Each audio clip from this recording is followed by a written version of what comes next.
Hello friends, ये मेरी YouTube का फर्स्ट वीडियो है। आई थिंक आप सबको पसंद आएगा और समझ में भी आएगा।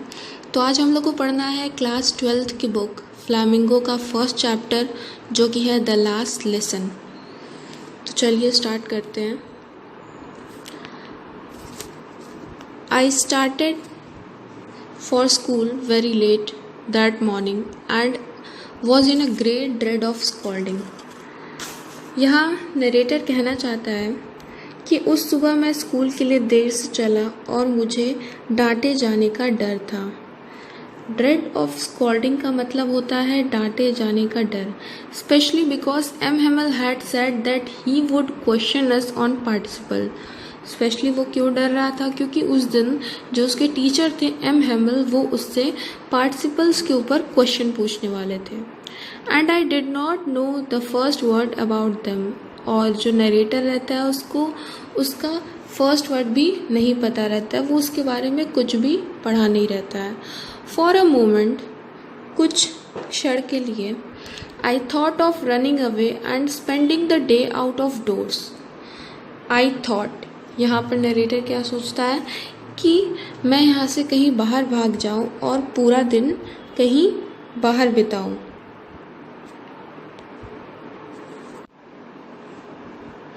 It was so warm so bright.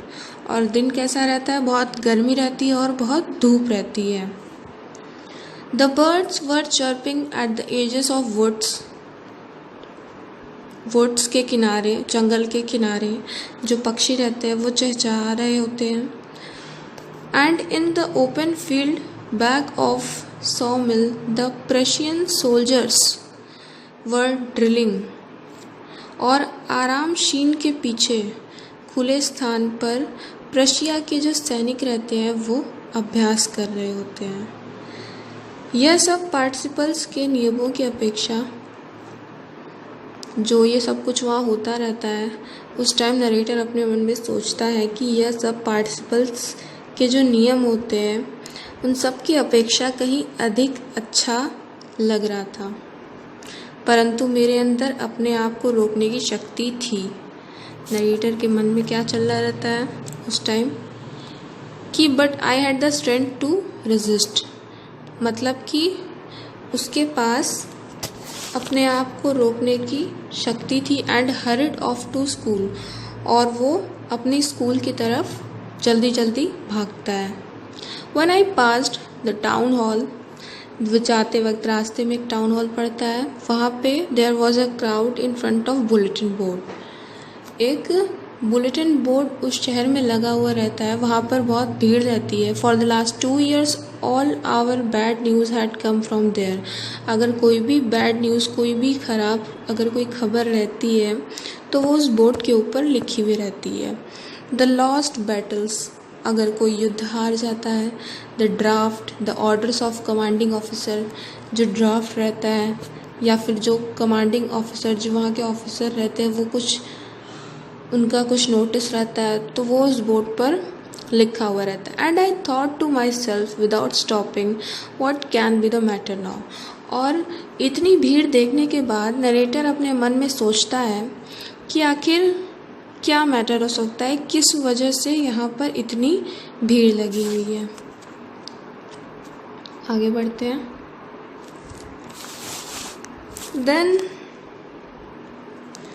Then as I hurried by as fast as I could to go, the blacksmith watcher who was there. फिर नरेटर कहता है कि जब मैं जितना तेज़ भाग सकता था उतना भागा, मगर लोहार जो वहाँ अपने सहायक के साथ खड़ा था। यहाँ पर जो ब्लैकस्मिथ वॉचर लिखा हुआ है, एक वॉचर रहता है जिसका नाम रहता है ब्लैकस्मिथ, हु वॉज देयर, जो कि वहाँ पर रहता है विद हिज अप्रेंटिस। अप्रेंटिस का मतलब होता है सहायक। Reading the bulletin called after me, और वो क्या करता है, बुलेटिन पर पढ़ते हुए उस नरेटर के पीछे से चिल्लाता है। क्या चिल्लाता है? डोंट गो सो फास्ट बब। वो चिल्लाता है कि इतनी तेज़ मत भागो, you will get to your school in plenty of time, और तुम अपने स्कूल में काफ़ी समय में जा चुके हो, मतलब टाइम से तुम अपने स्कूल जा चुके हो। I thought he was making fun of me, और नरेटर सोचता है कि ये मेरे साथ मजाक कर रहा है। And reached M Hamel's little garden all out of breath, और नरेटर क्या सोचता है कि वह मेरा मजाक उड़ा रहा है, और मैं हाफता हुआ एम हेमल के छोटे से गार्डन में पहुंचा। आगे चलते हैं। Usually when school begins there was a great bustle which could he heard out in the street। Usually जब भी कोई भी स्कूल खुलता है तो वहाँ पर क्या होता है, बहुत हलचल शुरू हो जाती है जो कि गली में सुनाई देती है। और वो हलचल किस प्रकार की होती है, यहाँ पे बसल मतलब होता है हलचल। हलचल किस प्रकार की होती है, the opening and closing of desk, जो डेस्क होते हैं क्लास के उनका खुलना और बंद होना। Lessons repeated in unison very loud, और जो लेसन्स होते हैं वो बहुत ही लाउडली रिपीट होते हैं। With our hands over our ear, और जो बच्चे होते हैं वो अपना हाथ अपने कान पे रख देते हैं ताकि ऊपर कुछ ज़्यादा समझने के लिए, मतलब ज़्यादा से ज़्यादा समझने के लिए। The teacher's great ruler rapping on the table, but now it was all so still, और उस टाइम क्या होता रहता है, जो टीचर रहते हैं उनका जो रूलर रहता है वो टेबल के ऊपर रैप करती रहती है, मतलब कि टेबल पर पटकती रहती है बच्चों को डराने के लिए। बट नाउ, पर अभी क्या हो रहा है, it was all so still, सब कुछ बिल्कुल रुका हुआ था, ठहरा हुआ था। I had counted on the commotion to get to my desk without being seen. I had counted on the commotion to get to my desk without being seen। Narrator बताना चाहता है कि मैं हमेशा बिना दिखे हुए अपने डेस्क पर पहुंचने के लिए शोर के भरोसे रहता था। But of course that day everything had to be as quiet as Sunday morning। और उस दिन क्या रहता है, उस दिन क्या होता है कि सब कुछ बिल्कुल शांत रहता है, किस तरीके से, जैसे कि संडे की मॉर्निंग में सब कुछ शांत हो। Through the window I saw my classmates, और वो क्या करता है, विंडो से अपने क्लासमेट्स को देखता है, ऑलरेडी इन देयर प्लेसेस, जो कि अपनी जगह पर बैठे रहते हैं। And M Hemal walking up, और जो एम हेमल जिसके टीचर रहते हैं वो वहाँ पर टहलते रहते हैं। And down with his terrible iron ruler under his arm, और वो क्या करते रहते हैं, एक लोहे का डंडा लिए हुए कमरे में इधर उधर घूमते रहते हैं। यहाँ पर टेरिबल का मतलब होता है भयानक, भयानक लोहे का डंडा। I had to open the door, और अब उसको दरवाज़ा खोलना रहता है। And go in before everybody. You can imagine how I blushed and how frightened I was. और वो क्या कहता है कि सभी के सामने उसको अंदर जाना पड़ेगा क्योंकि ना तो वहाँ कोई शोर हो रहा है। अभी आप मतलब कि हम लोग इस बात को कल्पना कर सकते हैं कि नरेटर जो है वो कितना शर्माया हुआ है और कितना डरा हुआ है। यहाँ पर फ्राइटेंड का मतलब होता है डरा और ब्लस्ड का मतलब होता है शर्माया हुआ। But nothing happened. वो इतना डर रहा था, इतना शर्मा रहा था, मगर क्लास में एंट्री लेने के बाद ऐसा कुछ नहीं होता है। M Hamel saw me. M Hamel जो रहते हैं वो नरेटर को देखते हैं एंड सेड, और कहते हैं वेरी काइंडली, बहुत प्यार से कहते हैं, go to your place quickly little Franz. उस नरेटर का क्या नाम रहता है? फ्रांस। और वो कहते हैं कि अपने जगह पे जाके जल्दी से बैठ जाओ। We were beginning with you. हम तुम्हारे बिना ही शुरू कर रहे थे। We were beginning without you. आगे बढ़ते हैं। I jumped over the bench and sat down at my desk. और वो बेंच के ऊपर जंप करता है और डेस्क पर बैठ जाता है। Not till then when I had got a little over my fright.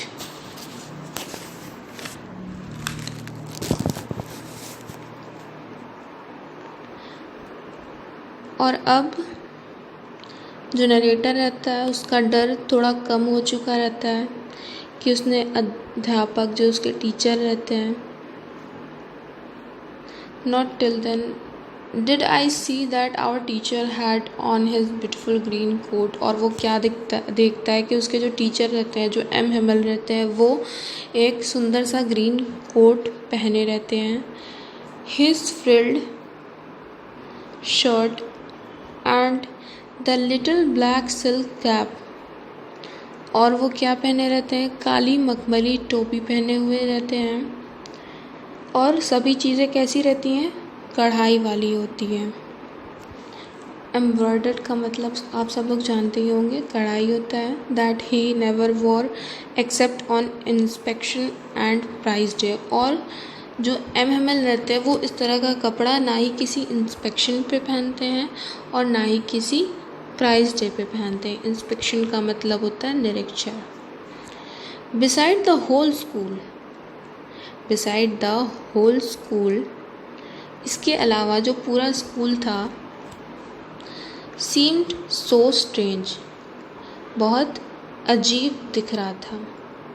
strange का मतलब होता है अजीब, and solemn का मतलब होता है गंभीर लग रहा था। But the thing that surprised me most was to see, but सबसे ज़्यादा उसको कौन सी चीज़ सरप्राइज कर रही थी, कौन सी चीज़ अजीब लग रही थी, देखते हैं। That were all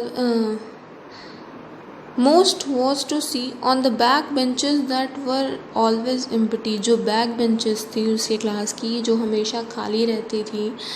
the village people sitting quietly like ourself old Hauser with his three corner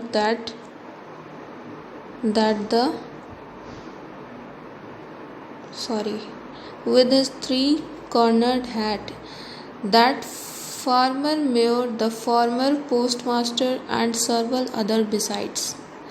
और वो क्या बता रहा है कि उस दिन उसको सबसे ज़्यादा अजीब कौन सी बात लगती है कि जो बेंच उसके क्लास की हमेशा से खाली पड़ी रहती थी, आज उन पर कौन बैठा हुआ है, गांव के लोग बैठे हुए हैं। और यहाँ पर एक ओल्ड हॉजर की बात कही गई है। हॉजर एक व्यक्ति का नाम है जो बूढ़ा है, अपनी तिकोनी टोपी के साथ। With his three cornered hat, उसकी टोपी कैसी है, थ्री कॉर्नर्ड हैट है। भूतपूर्व मेयर, फॉर्मर मेयर का मतलब होता है भूतपूर्व mayor. The former post master, farmer मतलब भूत जो बीत चुका हो, पोस्ट मास्टर डाकिया। एंड सर्वल अदर बिसाइड्स, और इनके अलावा भी कुछ और लोग वहाँ पर मौजूद थे। एवरीबडी लुक्ड सैड, और सब लोग कैसे दिख रहे थे, बहुत ही सैड दिखाई दे रहे थे। And Hauser had brought an old primer, और जो हाउजर था वो एक पुराना कायदा लाया था। उसने इसके किनारे को थपथपाकर खोला और अपने घुटनों पर रखकर अपनी दृष्टि से इसके पृष्ठों पर डाली। मतलब कि जो हॉजर रहता है वो एक ओल्ड प्राइमर, एक पुरानी बुक लेकर आया रहता है। पुरानी बुक जो छोटे बच्चों की होती है, थम्ड एट द एजेस, और साइड में उसके थपथपाता है। He held it open on his knees, और अपने घुटनों पर रख कर उसको खोलता है। with his great spectacles lying across the pages. While I was wondering about it all, जब वो इन सभी चीज़ों के ऊपर बहुत आश्चर्य प्रकट कर रहा था, M. Hamel mounted his chair and in the same grave and gentle tone which he had used to me. M Hamel क्या करते हैं, अपनी कुर्सी पर बैठे रहते हैं और अपनी गंभीर आवाज़ में वो नरेटर को बोलते हैं, अपने सभी बच्चों को बोलते हैं, मेरे बच्चों यह अंतिम पाठ है। और वो कहते हैं कि आज जो है हम लोग जो पढ़ेंगे वो अंतिम पाठ है जो मैं तुम्हें दूंगा। वैसा क्यों कहते हैं, आगे पढ़ते हैं। The order has come from the Berlin. एक ऑर्डर जो रहता है वो बर्लिन से आया रहता है, to teach only German in schools of Alsace and Lorraine. और बर्लिन से ये ऑर्डर आया रहता है कि जो जर्मन के स्कूल्स हैं अल्सासे और लॉरेन, बर्लिन से ऑर्डर आया रहता है कि जो भी स्कूल्स हैं अल्सासे एंड लॉरेन उनमें अब से जर्मन पढ़ाया जाएगा। The new master comes tomorrow. और जो न्यू टीचर रहते हैं वो अगले दिन से आने वाले होते हैं। This is your last French lesson. और वो बोलते हैं कि ये तुम लोग का लास्ट फ्रेंच लेसन है। जर्मन जो एक लैंग्वेज है वो अल्सासे और लॉरेन जो स्कूल्स हैं उनमें कल से पढ़ाने वाला जाने था। My children, this is the last lesson I shall give you. और एम हेमल क्या कहते हैं कि आज हम लोगों का ये लास्ट लेसन है जो मैं तुम लोग को समझाने जा रहा हूँ। The order has come from Berlin to teach only German. और बर्लिन से एक ऑर्डर आया रहता है कि अब से जो स्कूल्स हैं अल्सासे और लॉरेन में वहाँ पर केवल जर्मन पढ़ाया जाएगा। The new master comes tomorrow. और जर्मन पढ़ाने के लिए जो न्यू टीचर्स हैं वो अगले दिन से आने वाले हैं। This is your last French lesson.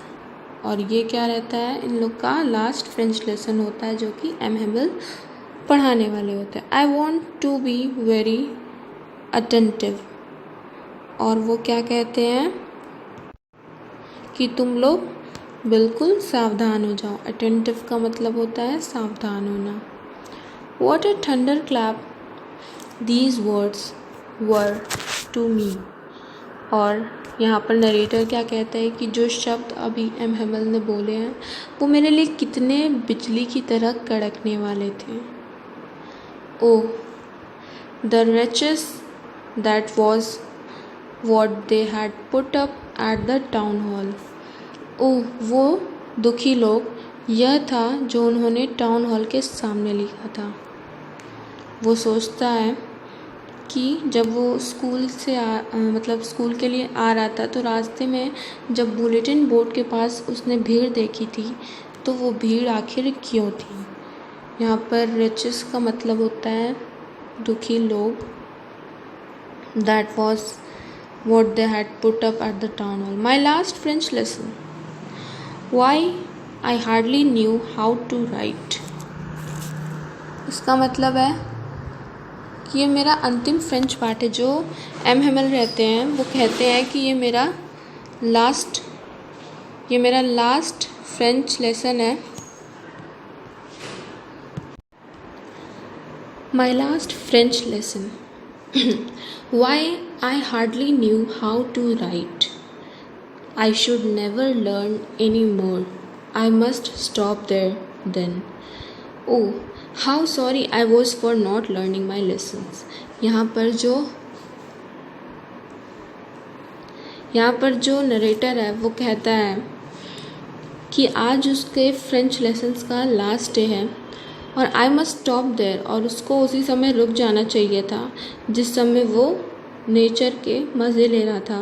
Birds eggs और going sliding on Saar my books that had seen such a nuisance. यहाँ पर न्यूसेंस का मतलब है एक तरह की समस्या।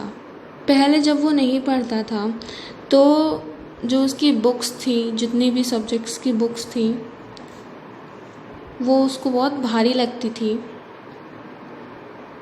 एक समस्या लगती थी।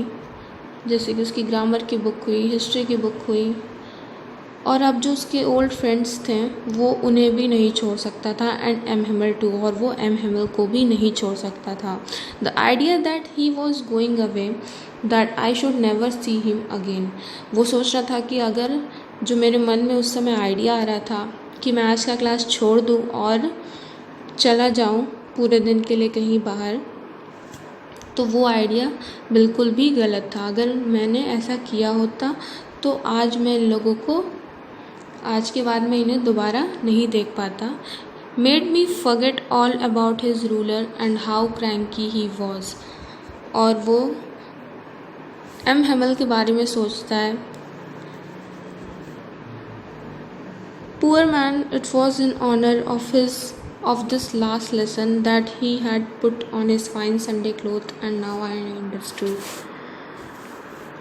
सबसे पहले तो एम हेमल के बारे में सोचता है और ये सोचता है कि मैं एम हेमल को दोबारा नहीं देख पाऊँगा. मुझे उसके डंडे के बारे में भुला दिया था और यह भुला दिया था कि वह कितना सनकी था. एम हेमल जो थे बहुत स्ट्रिक्ट टीचर थे, इसीलिए जो नरेटर है वो उनके बारे में ऐसा सोच रहा है. Poor man, it was in honour of this last lesson that he had put on his fine Sunday cloth, and now I understood why the old man of village were sitting there in the back of the room. अब इस part, ये जो lesson है वो बहुत सम्मान वाला lesson था, मतलब समझ लो बहुत इम्पॉर्टेंट लेसन था कि उसने रविवार को पहने जाने वाले कपड़े पहने थे और जो गांव के जो लोग थे वो संडे को पहने जाने वाला जो कपड़ा होता है वो पहने थे. और अब जो नरेटर था वो समझ गया था कि गांव के जो बूढ़े आदमी है वो क्लास के पीछे बैक बेंचेस पर क्यों बैठे हुए थे. वो इसलिए बैठे थे क्योंकि उन्हें भी इस बात का अफसोस था कि वो भी अब और स्कूल नहीं गए थे.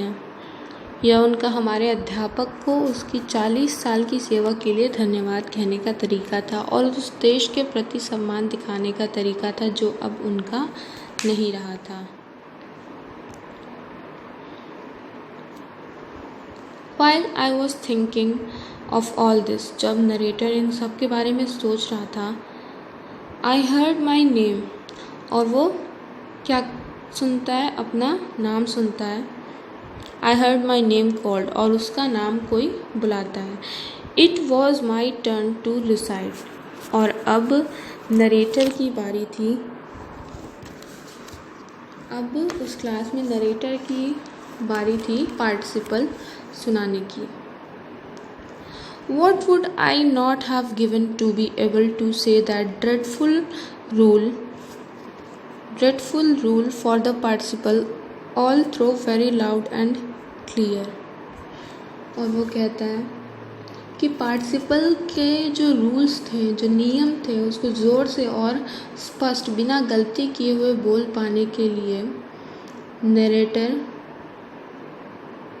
नहीं दे चुका था, परंतु मैंने पहले शब्द मिला दिए और खड़ा रहा, मेरे डेस्क को पकड़े हुए, मेरा दिल धड़कता हुआ और ऊपर देखने का साहस न करता हुआ.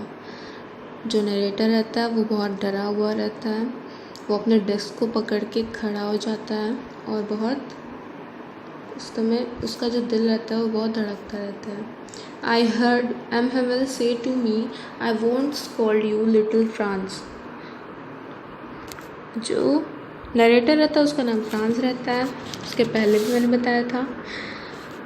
तो एम हेमल कहते हैं, आई वॉन्ट स्कॉल्ड यू, मैं तुम्हें डांटूंगा नहीं, तुम काफ़ी बुरा महसूस करते होगे. You must feel bad enough. Friends, आगे बढ़ने से पहले मैं ये बताना चाहती हूँ कि मेरे YouTube का ये फर्स्ट वीडियो है और आपको पसंद आता है तो प्लीज़ लाइक करें, मेरे चैनल को सब्सक्राइब करें. तो चलिए आगे बढ़ते हैं. आगे है, What would I not have given to be able to say that dreadful rule for the participle all through. Sorry, ये लाइन हो चुकी है. अब यहाँ से पढ़ना है। आई हर्ड एम हेमल से टू मी, और वो क्या सुनता है कि जो एम हेमल रहते हैं वो कहते हैं, वो क्या कहते हैं कि आई वोंट स्कोल्ड यू, मैं तुम्हें डांटूंगा नहीं, little France, you must feel bad, और तुम बहुत बुरा महसूस करोगे, सी हाउ इट इज़, देखो ये कैसे होता है, every day we have said to ourself. अब यहाँ पर जो नरेटर रहता है वो ये बात सोचता है कि हर दिन हम लोग अपने आप से कहते हैं कि I have plenty of time, कि हमारे पास बहुत समय है, I will learn it tomorrow, और हम लोग इसे अगले दिन पढ़ लेंगे। And now you see where we have come out, और अब तुम लोग देख सकते हो, यानी कि हम देख सकते हैं कि हम लोग कहाँ पर आ पहुँचे हैं। That's the great trouble with Alsace, Alsace के साथ यही तो समस्या है। She puts off learning till tomorrow, वह सीखना कल पर टालती रहती है। नाउ दोज फेलोज, अब उन लोगों के पास, फेलोज में आज लोगों को बताया गया है कि पास, fellows out there will be have the right to say to you, अब उन लोगों के पास यह कहने का अधिकार होगा कि यह कैसे है।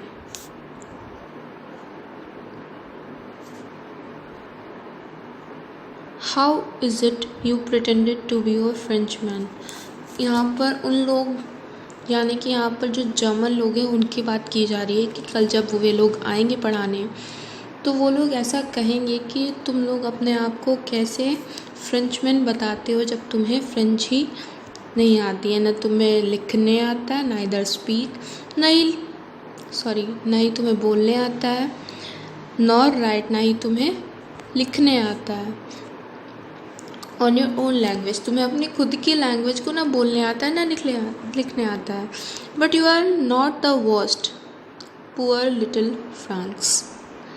अब यहाँ पर जो एम हेमल रहते हैं वो कहते हैं कि तुम सबसे बुरे नहीं हो फ्रेंड्स, हमारे पास काफ़ी संख्या में बदनाम करने के लिए और हैं। तो वो जो एम हेमल रहते हैं वो ये बात कहते हैं, your parents were not anxious enough to have you learn, जो तुम्हारे माँ बाप हैं वो भी तुम्हारी पढ़ाई के बारे में इतने चिंतित नहीं थे। They preferred to put you to work on the farm or at the mills, और जो तुम्हारे पेरेंट्स थे वो तुम्हें खेत में काम पर या मिल में लगाना चाहते थे। So as to have a little more money, ताकि कुछ और पैसा आ सके। So as to have a little more money, and I have been to blame also. Have I not often sent you to water my flowers instead of learning your lessons? और M Hemal अपने आप को भी दोषी ठहराते हैं कि क्या मैं दोषी नहीं हूँ, मैंने भी तो तुम लोगों की क्लास के समय अपने जो फ्लावर्स रहते हैं उनमें पानी डालने के लिए भेजता था, मतलब वैसा कहते हैं। And when I wanted to go fishing, और जब मैं फ़िशिंग के लिए जाना चाहता था, did I not just give you a holiday, क्या मैंने तुम्हें छुट्टी नहीं दी थी। Then from one thing to another, M Hamel went on to talk of the French language, saying that it was the most beautiful language in the world, और वो कहते हैं कि जो फ्रेंच है वो बहुत ही ब्यूटीफुल लैंग्वेज है पूरे वर्ल्ड में। The clearest, the most logical, that we must guard it among us and never forget it, जिसको कि हमें कभी भूलना नहीं चाहिए। Because when our people are enslaved, as long as they hold fast to their language, is it as if they had the key to their prison? The clearest, the most logical, वो M कहते हैं जो French language वो बहुत ही clear, बहुत ही स्पष्ट है, most logical, बहुत लॉजिकल है, मतलब कि तर्कसंगत है। That we must guard it, जिसकी हमें हमेशा रक्षा करनी है। Among us and never forget it, और कभी इसे भूलना नहीं है। Because when a people are enslaved, जब भी कोई नस्ल, यहाँ पीपल का मतलब लोगों से और नस्ल से है, आर एनस्लेव्ड मतलब कि गुलाम बनती है, as long as they hold fast to their language, तो जब वो अपनी भाषा से जुड़े हुए रहते हैं, it is as if they had the key to their prison, जब तक वो अपनी भाषा से जुड़े रहते हैं तो समझ लेना चाहिए कि ये उनकी जेल की चाबी है, जिससे वो उस गुलामी से बाहर आ सकते हैं। आगे देखते हैं। Then he opened a grammar, और एम क्या करते, एक ग्रामर की बुक ओपन करते हैं, and read us our lesson, और लेसन पढ़ना स्टार्ट करते हैं। I was amazed to see how well I understood it, और जो नरेटर रहता है वो बहुत आश्चर्य में पड़ जाता है कि how well I understood it, कि कितने अच्छे तरीके से मैंने इस बात को समझा। All he said seemed so easy I think to that I had never listened so carefully. जब वो इन सारी बातों को ध्यान से सुनता है तो उसको इस बात को, तो उसे ये बात समझ में आती है कि ये सब चीज़ें कितनी इजी हैं, पर आज से पहले उसने कभी इतना ध्यान देकर नहीं पढ़ा था। And that he had never explained everything with so much patience. It seemed almost as if the poor man wanted to give us all he knew before going away, and to put it all into our heads in one stroke.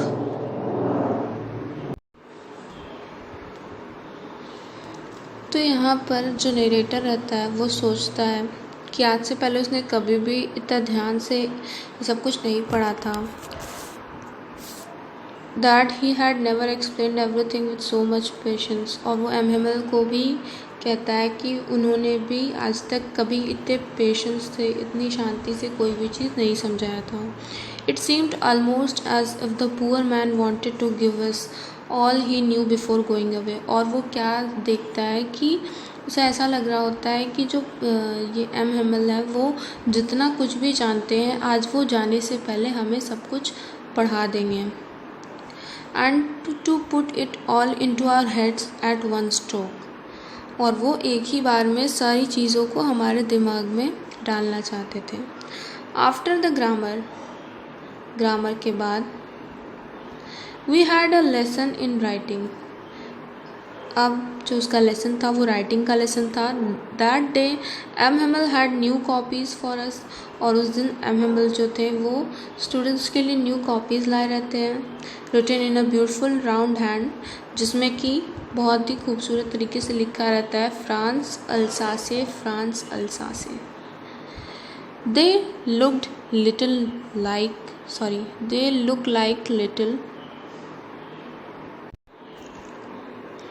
They looked like little flags floating everywhere, and the schoolroom hung from the rod at the top of our desk. और वो जो copies थी वो कैसी लग रही थी, छोटे छोटे फ्लैग्स जो हर जगह स्कूल में लगे हुए थे, और हमारे डेस्क पे भी वो एक रॉड की हेल्प से लगे हुए थे, वो बिल्कुल वैसे लग रहा था। You ought to have seen how everyone set to work and how quiet it was. उस समय आपको, यानी कि हमें देखना चाहिए था कि हर कोई कैसे काम पर लगा हुआ था और कितनी शांति थी।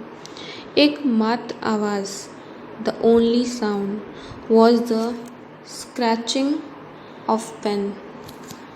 वहाँ पर केवल एक ही चीज़ की आवाज़ थी, और वो क्या थी?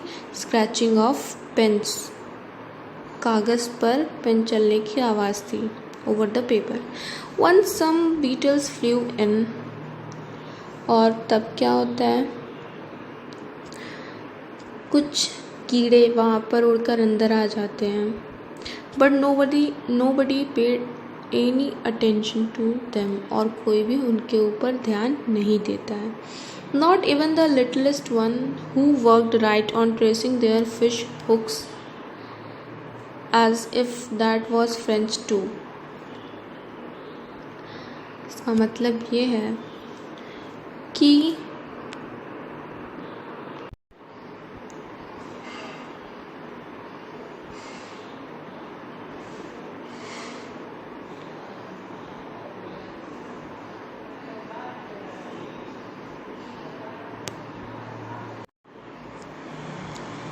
And I thought to myself, और वो कुछ सोचता है, will they make them sing in German?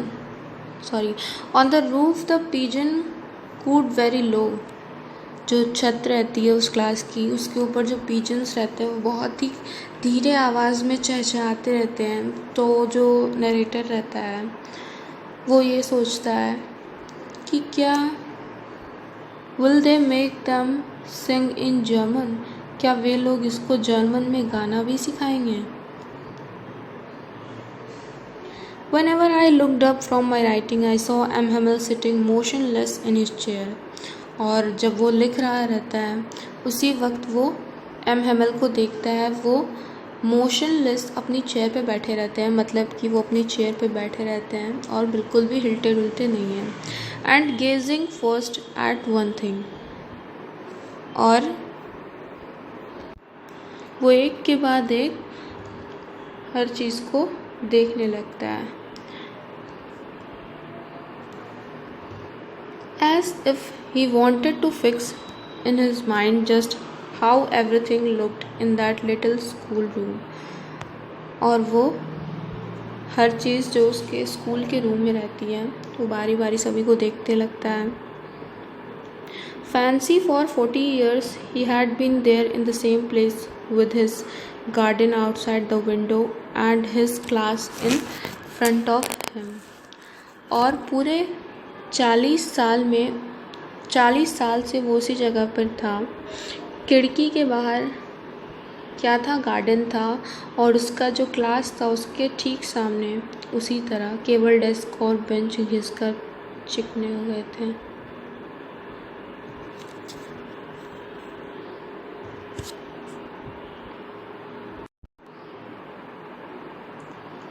Whenever I looked up from my writing, यहाँ पर नरेटर जो रहता है वो लिखते वक्त जब ऊपर देखता है मिस्टर एम हेमल को, तो वो मोशनलेस अपनी चेयर पे बैठे रहते हैं. वो कोई भी मोशन नहीं कर रहे होते हैं, बिना हिले डुले चेयर पे बैठे रहते हैं. And gazing first at one thing, और जो नरेटर रहता है वो एक के बाद एक सारी चीज़ों को देखने लगता है.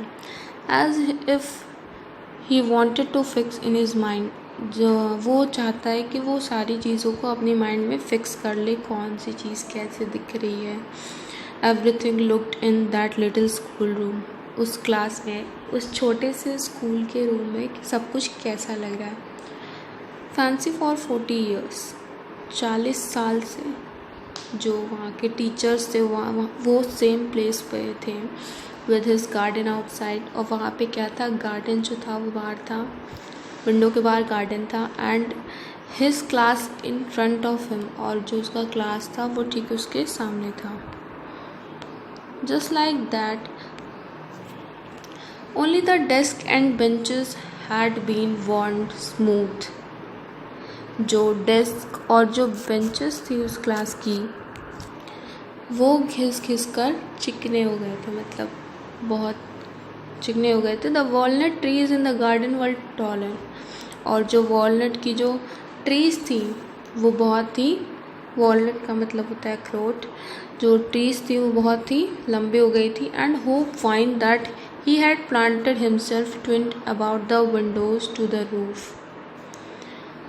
और होप फाइंड का मतलब होता है, होप फाइंड का मतलब है बेल, जो खुद उसने उगाई थी. खिड़की से होते हुए वो छत पर चढ़ गई थी. इन सब को छोड़कर उसका दिल कितना टूट गया होगा बेचारा.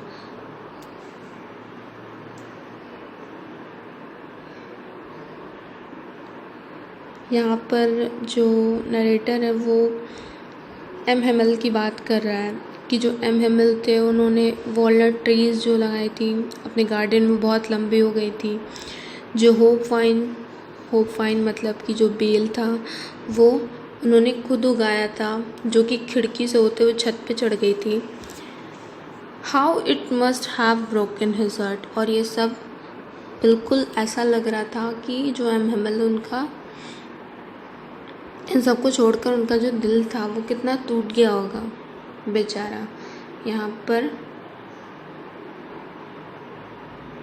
पुअर मैन जो है वो एम हेमल को कहा गया है। To hear his sister moving about in the room packing their trunks for they must leave the country next, और जब उन्हें आवाज़ सुनाई देती है कि उनकी जो सिस्टर है वो पैकिंग कर रही होती है, क्योंकि अगले दिन ऊपर रूम में पैकिंग कर रही होती है क्योंकि अगले दिन उन्हें ये कंट्री, ये देश छोड़कर जाना रहता है। But he had the courage to hear every lesson to the very last, लेकिन जो नरेटर रहता है वो बहुत ही अंत तक जो लेसन होता है वो सुनना चाहता है। आफ्टर द राइटिंग, लिखने के बाद, we had a lesson in history की उसकी क्लास रहती है। And then the babies chanted their ba be bi bo bu, जो बच्चे रहते हैं वो अपने बा बे बी बो बू गाएं, मतलब ये सब। Down there at the back of room old Hauser had put on his spectacles and holding the primer in both hand, कमरे में जो पीछे जो ओल्ड हाउसर जो बैठे रहते हैं वो अपने चश्मे को पहन लेते हैं और दोनों हाथ से अच्छे से पकड़ लेते हैं। उनके साथ अक्षर बोल रहा था, जो बच्चे थे जो पढ़ रहे थे उनके साथ वो भी पढ़ रहे थे। आप देख सकते थे कि वह भी रो रहा था, जो ओल्ड हाउसर था वो भी रो रहा था। His voice trembled with emotion, and it was so funny to hear him that we all wanted to laugh and cry. How well I remember it, that last lesson.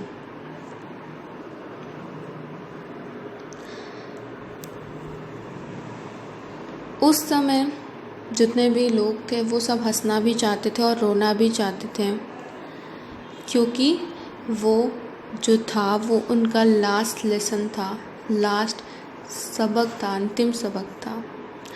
All at once the church clock struck 12, अचानक जो church की जो घंटी रहती है उसमें 12 बज जाते हैं।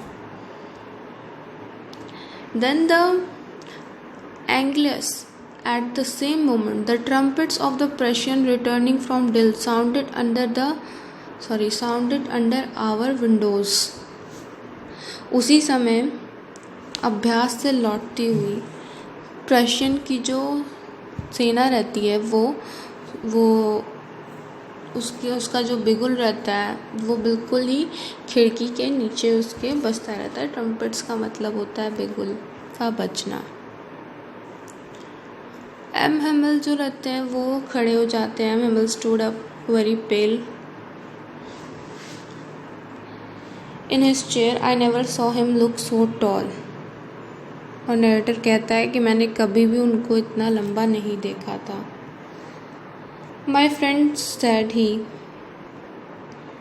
आई but something choked him, he could not go on. Then he return to the blackboard to a piece of chalk, और वो तुरंत अपने ब्लैक बोर्ड के पास जाते हैं और अपने चॉक को उठाते हैं। Bearing on with all his might he wrote a large as he could, और वो बहुत ही बड़ा उस बोर्ड पर कुछ लिखते हैं। और वो क्या लिखते हैं? Vive la France. Then he stopped and leaned his head against the wall. Vive la France लिखने के बाद वे रुक जाते हैं और अपना सिर जो रहता है वो दीवार से टिका लेते हैं। And without a word, बिना कुछ कहे, he made a gesture to us with his hand. और अपने हाथ से वो इशारा करते हैं कि school is dismissed, you may go. School जो रहता है वो ख़त्म हो चुका है और अब तुम लोग जा सकते हो। तो फ्रेंड्स, आज हम लोग का ये चैप्टर ख़त्म हो गया है। ये क्लास 12th की फ्लामिंगो बुक का फर्स्ट चैप्टर है, द लास्ट लेसन। उसका लाइन टू लाइन एक्सप्लेनेशन है। जब आप लोग की एग्ज़ाम्स रहेंगी तो उस टाइम इसकी समरी भी मैं अपलोड कर दूँगी यूट्यूब पर। सो गाइस, प्लीज़ अगर आपको ये वीडियो पसंद आए तो लाइक, शेयर एंड सब्सक्राइब ज़रूर करें। और इस टाइम लॉकडाउन चल रहा है तो मेरे ख्याल से सभी को ऑनलाइन क्लासेस की ज़रूरत पड़ रही होगी, तो आप लोग ज़्यादा से ज़्यादा इस वीडियो को शेयर करें अपने फ्रेंड्स के साथ ताकि वो भी पढ़ें। And stay safe, stay at home. Thank you.